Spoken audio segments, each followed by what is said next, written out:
O Cortiço é um romance naturalista escrito por Aloysio de Azevedo em 1890. É uma obra focada numa habitação coletiva, o Cortiço São Romão, retratando o cotidiano de seus moradores, suas lutas diárias pela sobrevivência. Centra-se também na ascensão social de João Romão, o proprietário imigrante português disposto a tudo para enriquecer ou subir na vida. O período em que a ação acontece não está definido. Sabemos apenas que ocorre no Rio de Janeiro do século XIX. Este dado é fundamental, já que durante esta época o Rio de Janeiro era sede do Império, se tornando a primeira cidade modernizada, mas também cercada de extrema pobreza. O Cortiço, por Aloysio de Azevedo.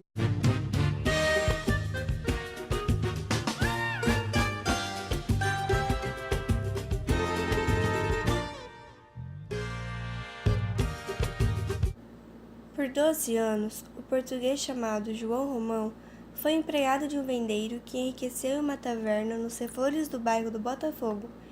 Em pagamento de ordenados vencidos, o patrão deixou-lhe a venda e 1,5 conto em dinheiro. Possuindo-se assim da vontade de enriquecer, o novo proprietário atirou-se ao trabalho duro.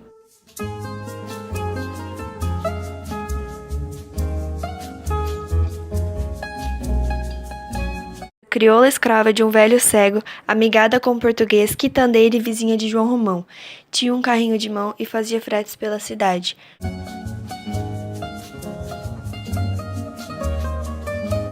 Um dia, o seu homem caiu morto.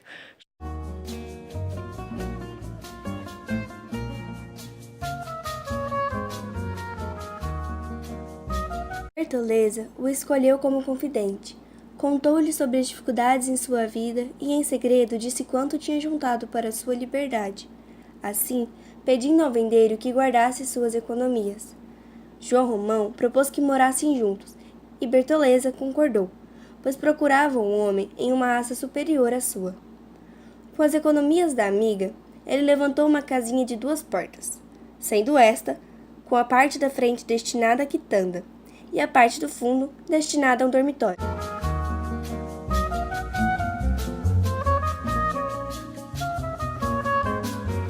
Bertoleza, que tanto sonhava com sua liberdade, se viu as lágrimas enquanto via João Romão ler a carta em que dizia que ela não tinha mais senhor. Entretanto, a carta de liberdade era obra de João Romão.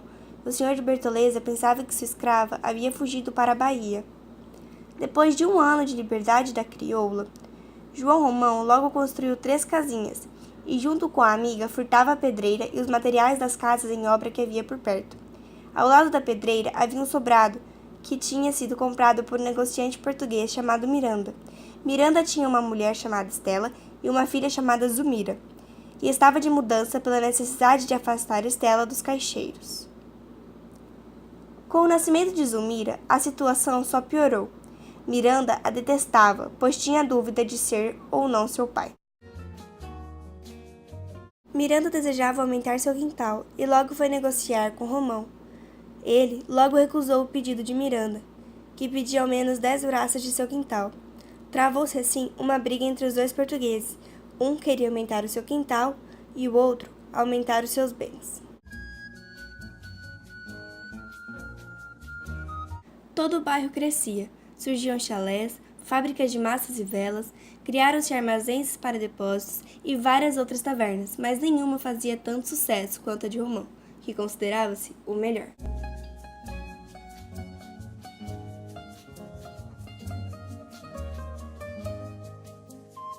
Já era de manhã no cortiço. As pessoas se preparavam para um longo dia, e um português de 35 anos já estava impaciente, pois havia um longo tempo que esperava para falar com Romão. Quando o vendeiro se desocupou, foi falar com o homem que o procurava. O homem se chamava Jerônimo e sabia caçar pedra, lascar fogo e fazer lajedos, mas tudo por 70.000 réis. Romão achou um absurdo, mas pensou no desastre que sofreu sua pedreira e decidiu contratar o homem, que pelo visto era um dos melhores.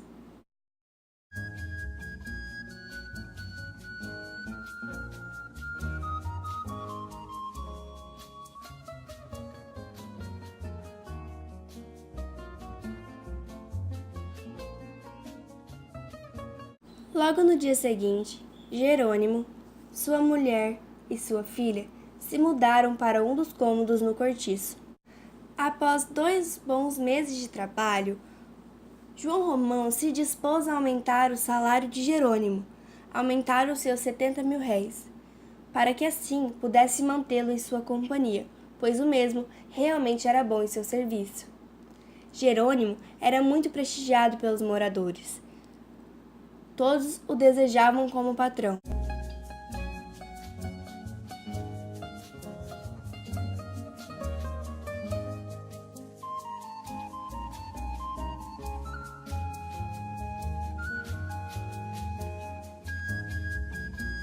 No domingo de manhã, Rita Baiana, que havia ido embora há 3 meses, voltou, e todos alegremente foram recebê-la.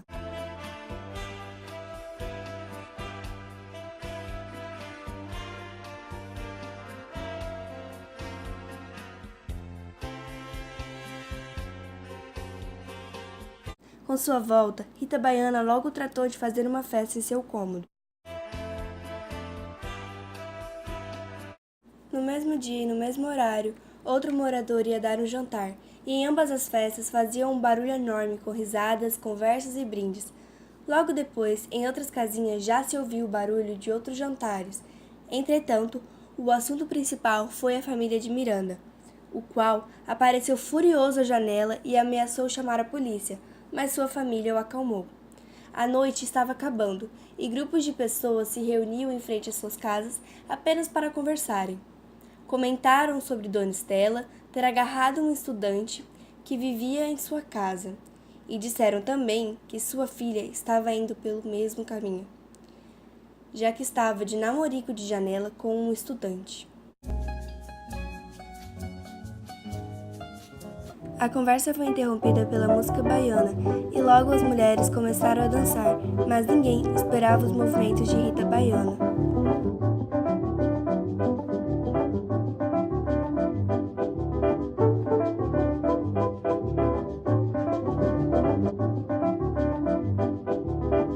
Na segunda depois do almoço, Jerônimo estava se sentindo mal e pediu que sua esposa fosse avisar Romão. Piedade, sua esposa, ficou preocupada e logo deixou seu marido e foi comprar chá preto, para que ele ficasse melhor.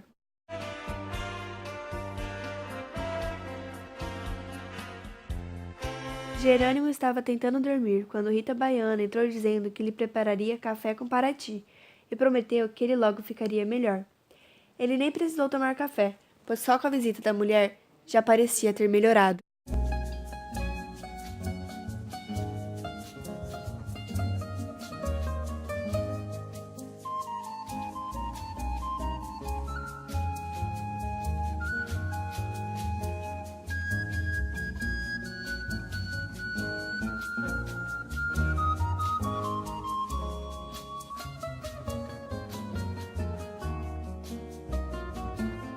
Depois de Piedade, foi a vez de Rita Baiana aparecer e trazer o café.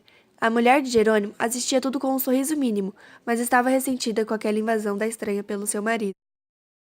Depois de verificar se Jerônimo tomou todo o café, Rita deu algumas instruções a Piedade, que não gostou, mas ouviu e a seguiu.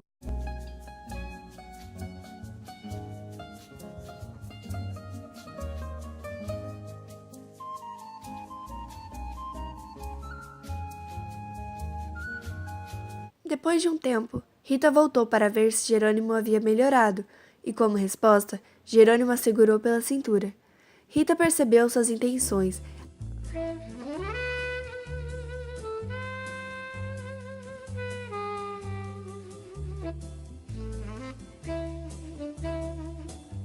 Logo o ameaçou a contar a Piedade. Jerônimo disfarçou e mudou de assunto.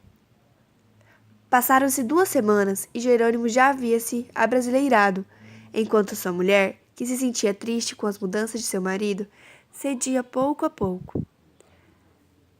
Os novos hábitos de Jerônimo estavam atrapalhando cada vez mais seu casamento.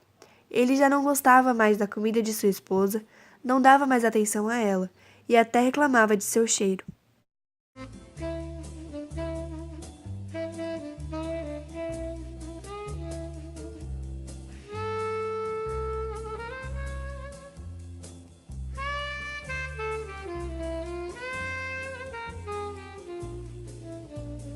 Enquanto isso, João Romão não tinha ideia se era apto a levar uma vida igual a de Miranda, que tinha um belo sobrado, uma mulher educada, que servia seus convidados com vinhos finos e etc.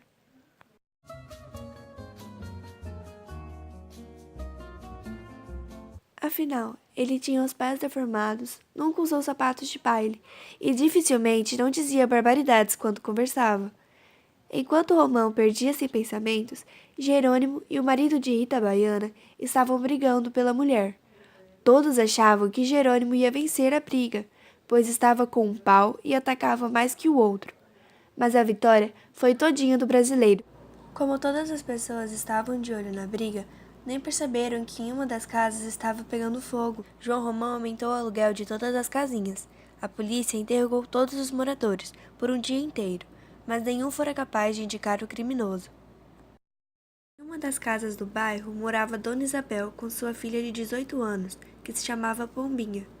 Até um tempo atrás, Pombinha estava de casamento marcado, mas por ainda não ter menstruado, não poderia se casar.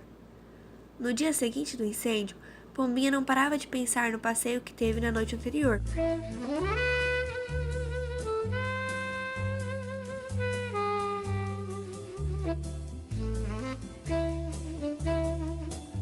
Pombinha e sua mãe haviam ido na casa de Leone, uma prostituta, para jantar. Aquela noite nunca seria esquecida. A menina recebeu abraços, comida na boca e apertos de mão. Como a mãe de Pombinha não era acostumada a beber, logo foi se deitar em um quarto, assim deixando Pombinha e Leone sozinhas.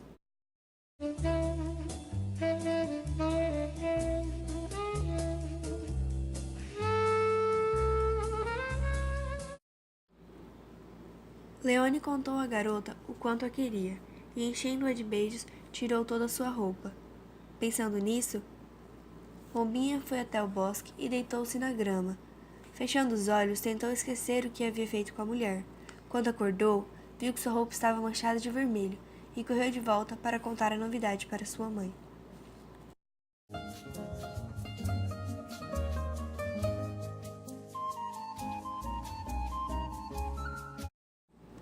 Isabel explodiu de felicidade e, na hora, quis remarcar o casamento de sua filha.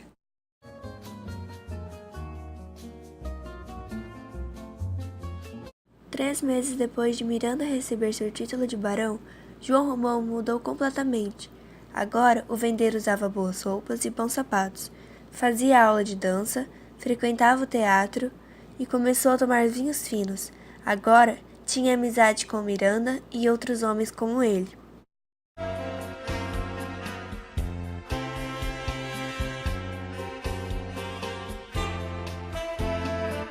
Mas Bertoleza, sua companheira, estava a mesma, sempre suja e com o dobro do trabalho.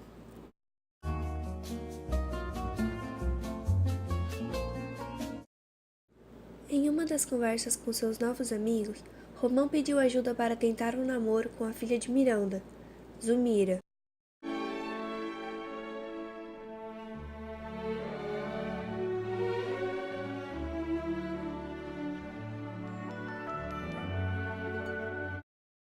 E Romão recebeu um convite feito por Miranda para que ele se juntasse à sua família para um jantar.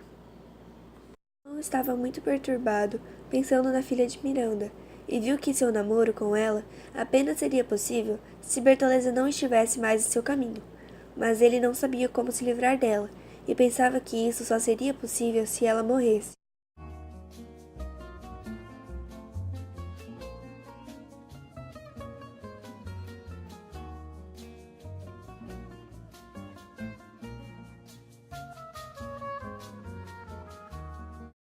Por outro lado, Rita e Jerônimo pretendiam morar juntos, já que o português matou o homem de Rita apenas para ficar com ela.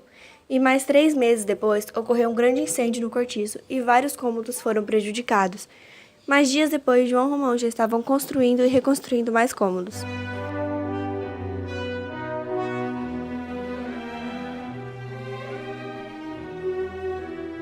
A obra funcionava dia e noite, e a venda de Romão também entrou em obras, e logo ficaria maior e mais bonita que o sobrado de Miranda.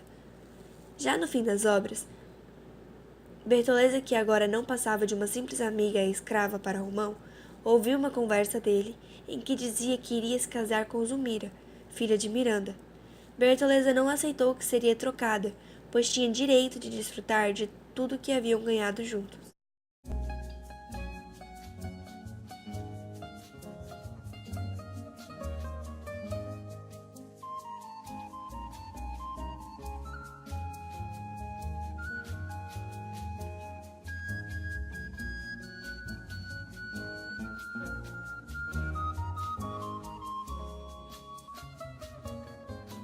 Romão perdeu a paciência e queria entregar Bertoleza ao seu antigo dono. Sem mudar seu pensamento, Romão pediu para que seu amigo resolvesse o problema. Pediu que ele encontrasse o antigo dono de Bertoleza. Assim, o pedido foi cumprido.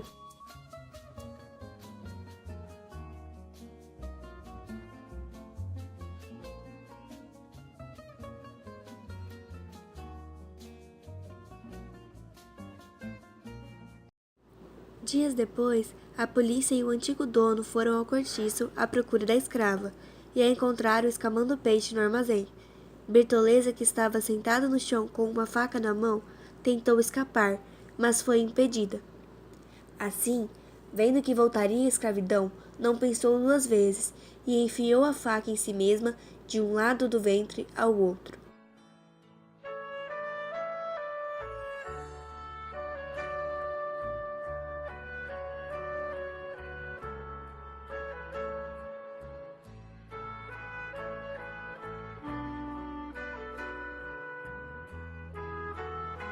Romão tampou seus olhos ao ver todo aquele sangue e Bertoleza caída no chão, mas logo deixou aquele lugar e foi para a sala de visitas, pois tinha um diploma de sócio benemérito para receber. Quero te dizer o que me faz viver, o que quase me mata de emoção. É uma coisa que me deixa louca, que me enche a boca, que me atormenta o coração. Quem sabe um bruxo me fez um despacho, porque eu não posso cegar o facho. É sempre assim, aí essa coisa que me desatina, me enlouquece, me domina, me tortura e me alucina. Olha, meu nego, isso não dá sossego, e se não tem chamego, eu me devoro toda de paixão. Acho que é o clima feiticeiro, o rio.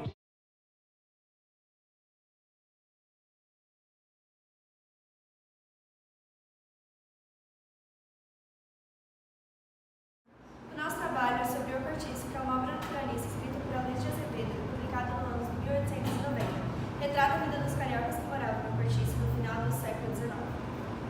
Tem como cenário uma habitação coletiva que difunde acessos naturalistas e explica o comportamento dos personagens através do meio e do momento histórico. A obra também retrata alguns dos 7 pecados capitais, que alguns deles são a avareza, Era como João Romão sempre que teve uma dia.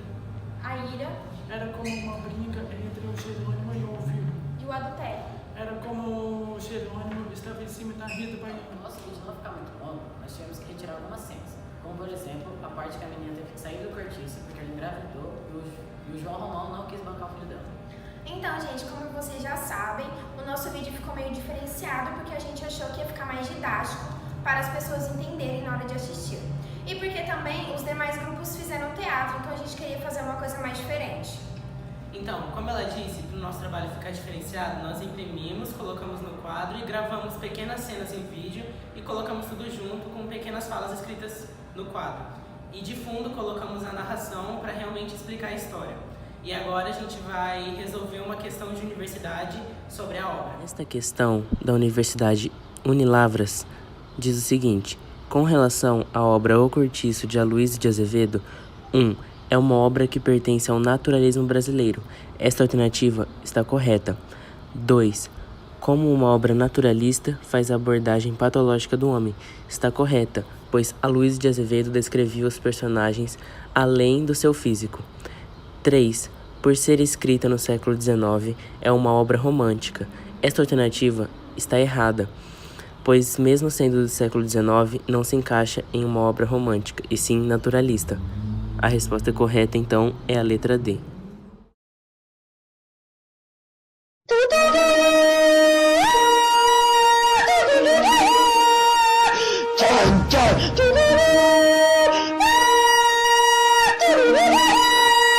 Tchau, tchau.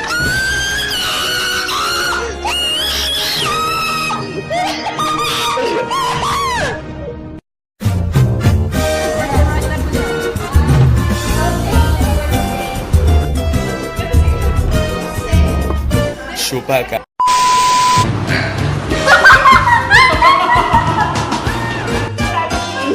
Expectativa.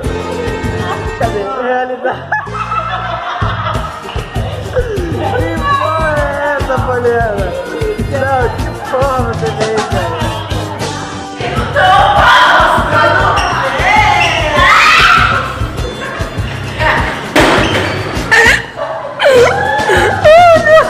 Você matou ela!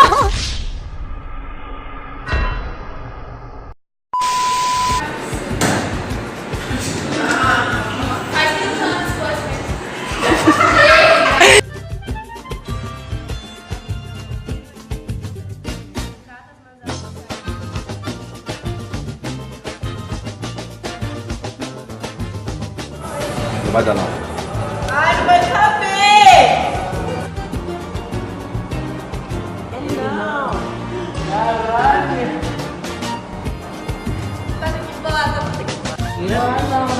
E a pá?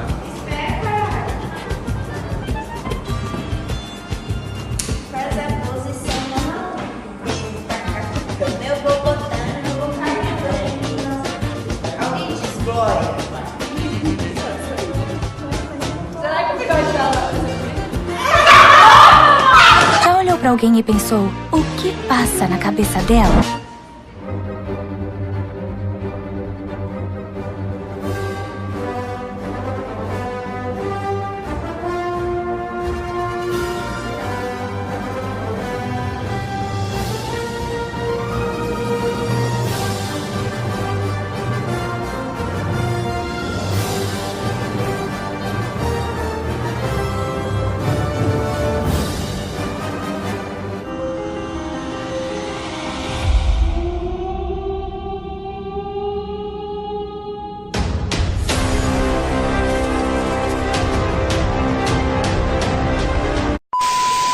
Vai, 1, 2, 3, cala a boca.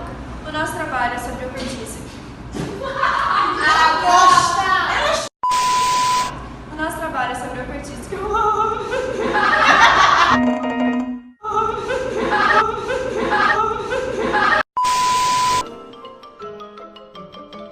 Isso é tudo bem, pessoal.